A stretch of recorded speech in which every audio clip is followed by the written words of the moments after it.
Motorhead Garage, the program that each week introduces you to and shows you how to install the latest in exciting and innovative products for your vehicle. Now here's your host, Dave Dobson. Hey Motorheads, this is your show, Motorhead Garage, presented by DragonFireTools.com.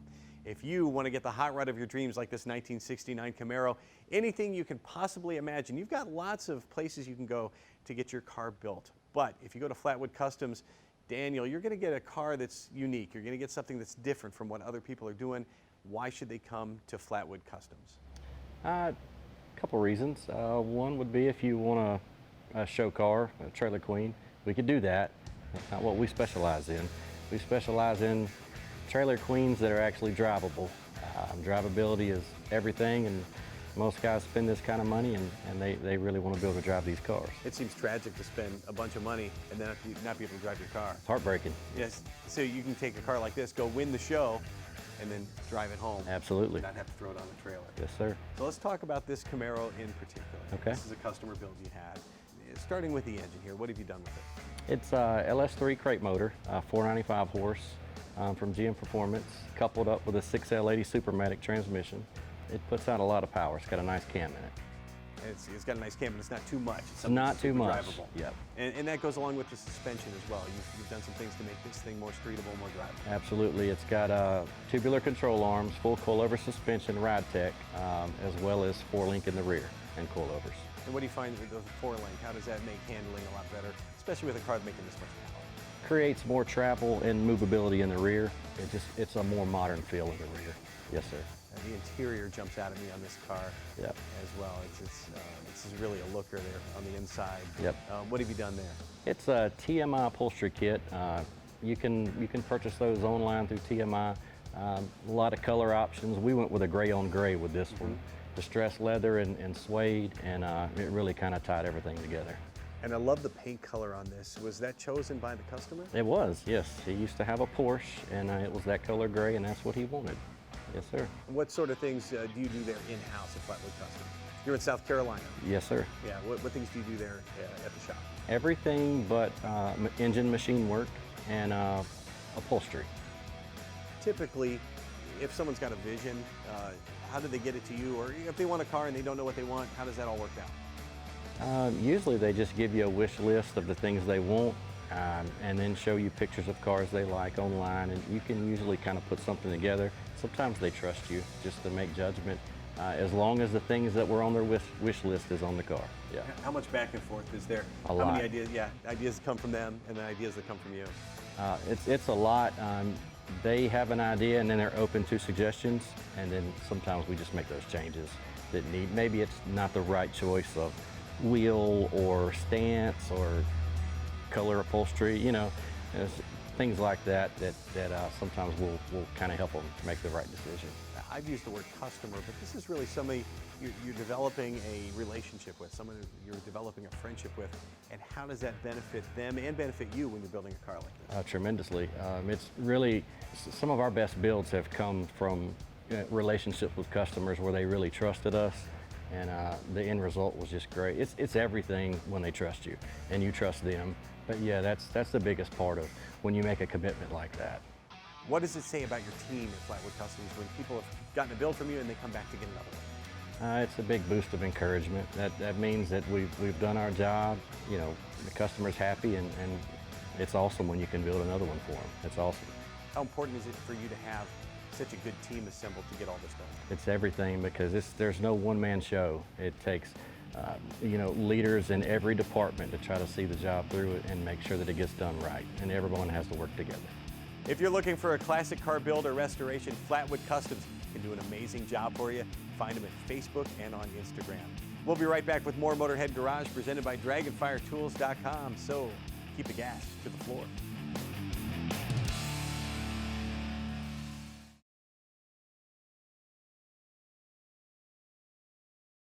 Motorhead Garage, presented by DragonFireTools.com, is brought to you by Zero, the leader in motorcycle accessories. Shade Wagon, throw some shade. And by DragonFireTools.com, industrial workbenches with integrated tool storage. This is Motorhead Garage presented by DragonFireTools.com. Now, Motorheads, if you're like me, you don't think much about gas. You just take the pump, put it in your car, it makes your car go.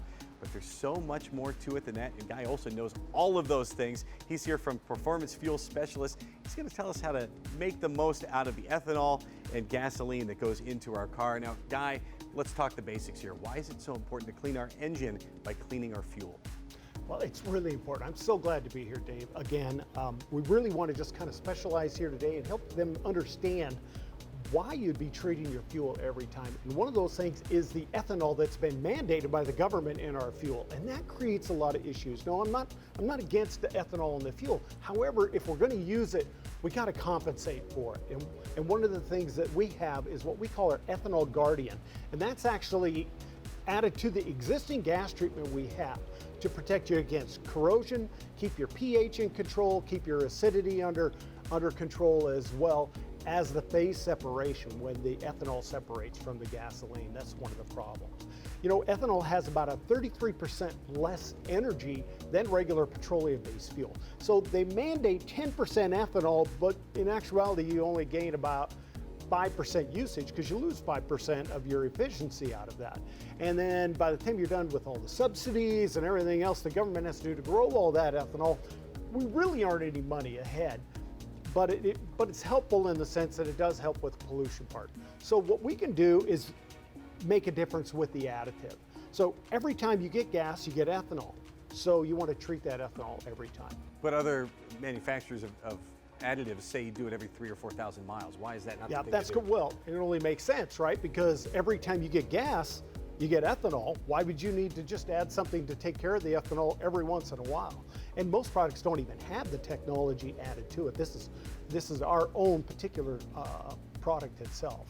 And so by adding the ethanol guardian every time, you're going to lubricate, you're going to protect against that. You're going to get some of your performance back.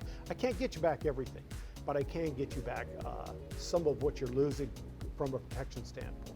The guy said to think of it like brushing your teeth. You don't do that once a month, you do it every day to make sure your teeth stay clean, and that just makes a whole lot of sense. Exactly right. Plus, the addition of the EPA requirements generates a lot of heat in these engines. You know, the tolerances are really tight, the pressures are really high.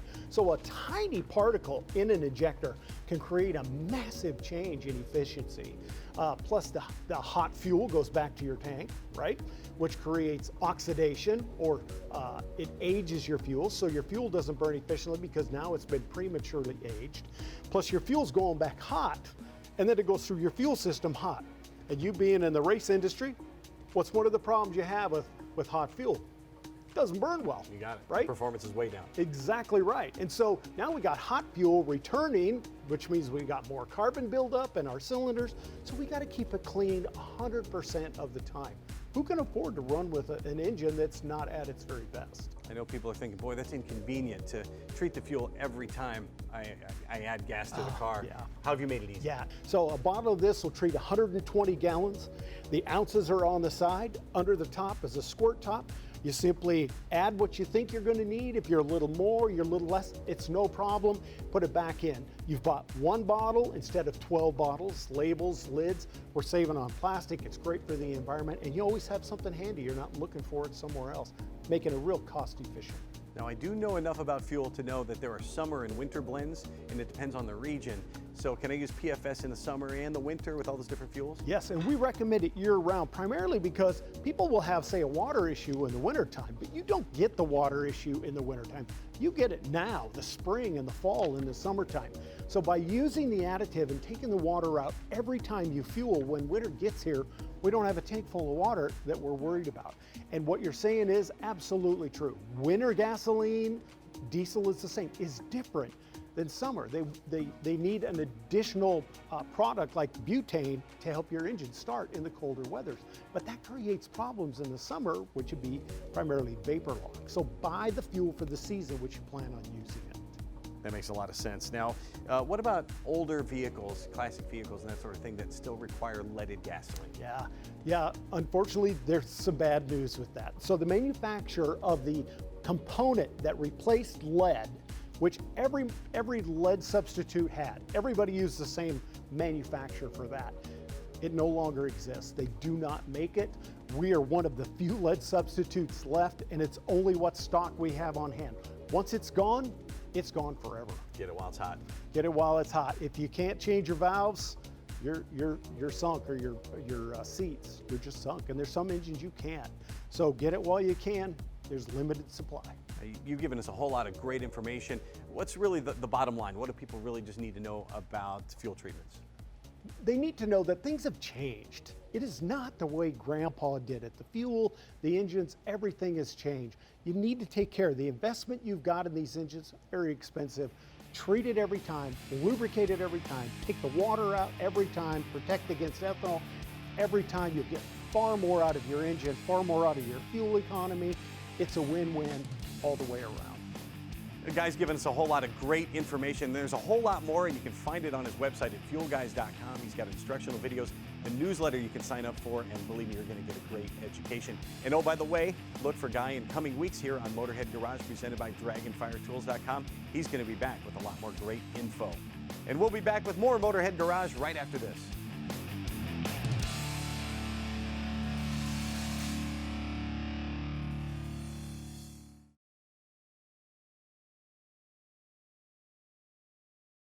Motorhead Garage, presented by DragonFireTools.com, coming to you from the Shade Wagon studio. This is Motorhead Garage, and we're cleaning things up here around our studio, including our cabinets from DragonFireTools.com with Crocodile Cloth. And you're probably looking at this thinking, it's just a wipe. But this isn't just a wipe, Connor. How is Crocodile Cloth different and unique? Yeah, so Crocodile Cloth is going to be the biggest, baddest, toughest cleaning wipe on the planet. It's safe on skin, multiple surfaces, and pretty much anything you're getting messy with. Well, that's really important to me as a parent. You don't want that around your pets. You don't want that around your kids, to have all the toxins and things that are in other wipes as well. And the size, I noticed that the wipes, usually tiny. You're using 600 of them to clean stuff up around the house. How is Crocodile Cloth different there? Yeah, so all of our wipes are going to be 10 by 15. So for those of you out there who are good with numbers, that's pretty big. For those who aren't, you can kind of get a glimpse of it. So one wipe can clean up your whole kitchen, your whole bike, whatever, like I said, you're getting messy with. One wipe will do the trick, whereas other guys takes 5, 6, 7 wipes. And you have different wipes here, so there's different versions of the Crocodile Cloth. Walk me through what's out there and how I can use it. Yeah, for sure. So probably our fan favorite of late is going to be our Power Scrub Auto Wipe. This one just hit shelves at Walmart, so check out the automotive section. You're going to find those there. We also have our grill product, which is outstanding for tailgating, keeping around the house or in your backyard. Going to be food safe too, which is awesome. Yeah. And then we got our outdoor product. So if you're going to racing events, great for having in the camper or in the campsite. It's going to be biodegradable too, so you can take a little bird bath with it in between, actual showers if needed. And then our other two products I got here, we have our Power Scrub and Original. Those are the first products we came out with, and since then we found a lot of different use cases for them. So those ones are going to be multifaceted, applicable across any surface. One thing my wife and I always notice with wipes when we have them in the car, they dry up. We never get through the whole package, so we end up wasting a ton. How have you tackled that at Crocodile Cloth? Yeah, so one of our biggest claims to fame is our never dry guarantee, which means when you buy a pack of Crocodile Cloth, it'll stay wet in that package for up to a year after purchase and using your first wipe. We know it's a huge pain point, so we want to make sure customers are paying for a high quality product. That saves you money, and it's always going to be ready when you need it, which is very cool. Now, you mentioned Walmart. Where else can folks get Crocodile Cloth? Yeah, so you can find our full product line at HomeDepot.com or in Home Depot stores with our original Power Scrub and Grill. We also sell a paint product there too. And of course, Amazon, your local Ace Hardwares, and some other places you're going to start seeing it pop up more and more. Very cool. You don't have to believe the guy from the company. You can believe a guy who's using it all the time. Ryan Clark is a crew chief on the Heartbeat Hot Sauce Yamaha that you see in the Supercross series every week. And Ryan, how has Crocodile Cloth changed what you guys do week in, week out? Well, it's fundamentally changed what we do between the events. So we have multiple qualifiers before the main event, kind of the main show where they get the points and are in front of the big crowd. So every time they come off, their mechanics can simply get the bike on the stand, get it cleaned up, do the maintenance they need to do, and then get the guys back out on the track right away. So we're racing in football stadiums, baseball stadiums in big cities like San Francisco, where there's a lot of restrictions on where you can pressure wash bikes. So it's really been a solution for us to be able to just get back, get our stuff done, be looking good, showcasing our partners, and get the guys back out on the track. What are some of the messes you're cleaning up around the pits? Well, we race dirt bikes, right? So number one, dirt. We're wiping dirt off. Guys get roosted out there. They're racing with 20 other racers. It rains a lot. You know, we have a lot of open air stadiums. And then you've got oil residues from chain lube and you know, changing your oil and just doing the general stuff to kind of showcase how cool these machines are. So we want to put our best foot forward and showcase all the products that we put on our bike. And Crocodile Cloth was a great solution for that. I know you like it and your guys love it too. Yeah, they use it on everything, and I mean the cool thing is, you know, we use it at home, we use it, I grill at the races too, so I'm using basically every wipe they've got for a different application, you know, wiping down our semi-transporter, just across the board. It's been a really good fit, you know, as far as partnership, because it's a product that we use anyway. And so we can kind of show the fans at home what we do to keep the bikes looking so good, and then hopefully they can apply it themselves as well. Of course, Crocodile Cloth can handle mud, and all these guys can throw at it. It can handle barbecue sauce, things around your house. It can handle that spray foam that gets stuck on your hands all the time. It does that and a whole lot more, and it's made in the USA. That's one of my favorite things about it. Find them at Home Depot and all over the place. You can also find them at crocodilecloth.com. We'll be right back with more Motorhead Garage presented by DragonFireTools.com, so do not go anywhere.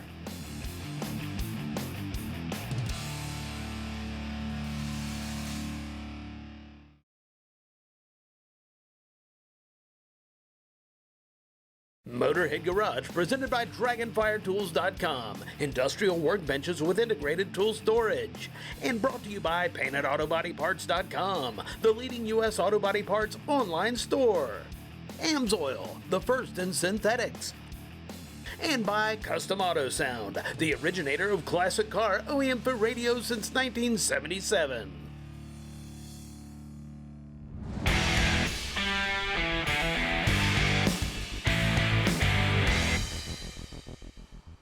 We were rolling along on the way here to the shop, and look what we found, a vehicle broken down. Fortunately, we had our tools with us, so we went up under the hood and we found a coolant failure. One of the hoses actually blown off. Welcome to this AMSOIL Tech Tip. Yeah, it's all about the coolant system.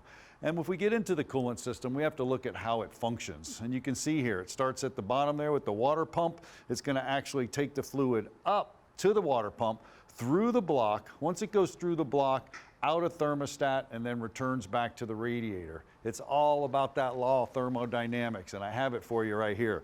You can actually see it. If I fire it up, I said it starts at the water pump, and then what's happening here is it's coming in through the bottom and out through a thermostat, which we don't have on this motor, so it's allowed to flow here and return to the radiator. I'm taking the heat from the motor, taking it to the outside air, boom, getting rid of it. Once again, that law of thermodynamics. But you're gonna have to have a thermostat.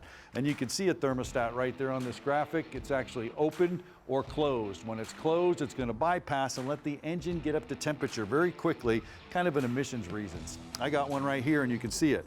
So when it opens and closes, hey, better yet, I can actually show it to you opening and closing. What we did is we took one of these thermostats, and with temperature, we went ahead and boiled it. And once we boiled it, we got it above the temperature of where it needed to be open. You see the gap right there? Well, that's actually an open thermostat. So what we do with it? Well, we put it in cold water. And once we put it in that cold water, you can actually see it start to close. And that's pretty cool. Anytime you do any coolant repair, you want to have a thermostat. Now to check the coolant systems, you can do a couple things. Up on the screen, I got a refractometer. You just look through it. You can see the glycol level. You can see if your coolant's good. You can do test strips or you can do a hydrometer. But Len, the deal is there's all collage there of different color coolants. Manufacturers use specific coolant. That's important with the vehicles today. Right, there's not just one or two types of coolant anymore. And the reason for the dye is just to identify their specific type of coolant.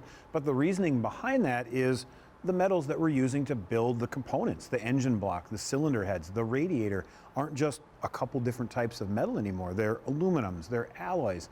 There's all different kinds, and we need to be providing protection.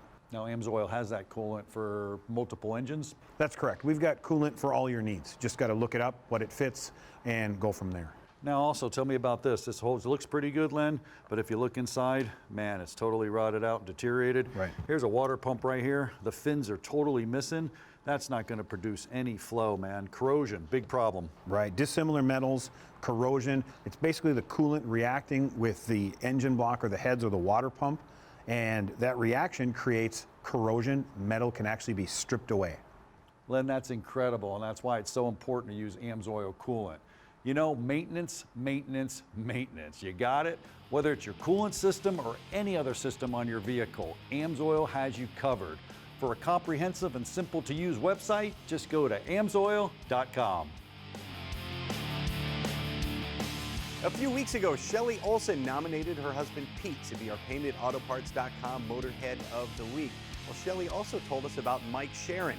Mike and Pete were friends growing up, and they lost touch for about 25 years. But just a few years ago, they ran into each other at guess where? The auto parts store.